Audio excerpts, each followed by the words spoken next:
भारत में किसी की उम्र 60 साल की हो जाती है तो मान लिया जाता है कि अब तो रिटायरमेंट की उम्र आ गई, व्यक्ति बुढ़ापे की एज में प्रवेश कर चुका है। लेकिन बदलती जीवन शैली और स्वास्थ्य पर ध्यान देने की वजह से आज के दौर में ये सच नहीं है। अब व्यक्ति की जीवन आयु बढ़ने की वजह से 60 साल जीवन के अंतिम पड़ाव का संकेत ना होकर मिडिल एज का दौर है। इसीलिए अब अगर कोई व्यक्ति 60 साल की आयु पार कर चुका है तो उसे बुजुर्ग समझने की भूल ना करें। एक नई रिपोर्ट के मुताबिक आने वाले समय में विकसित देशों का हर तीसरा बच्चा 100 साल तक जिएगा।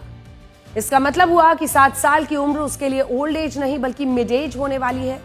यानी अब लोगों की इच्छा शक्ति, खान पान, रहन सहन, स्वास्थ्य पर ध्यान देने की वजह से बुढ़ापा देरी से आएगा।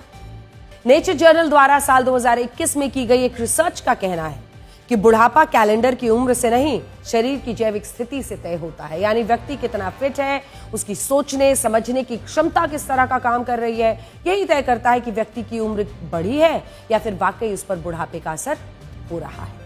पिछली शताब्दी तक माना जाता था कि 55 या 60 वर्ष की उम्र से व्यक्ति बूढ़ा होना शुरू हो जाता है। हालांकि उम्र की यह सीमा रिटायरमेंट की एज, शारीरिक कमजोरी, बीमारियों की वजह से होने वाली परेशानियों पर आधारित थी। तब दुनिया के तमाम देशों में जीवन जो प्रतिशत है वो औसतन अगर आप देखिए 60 से 65 आसपास था।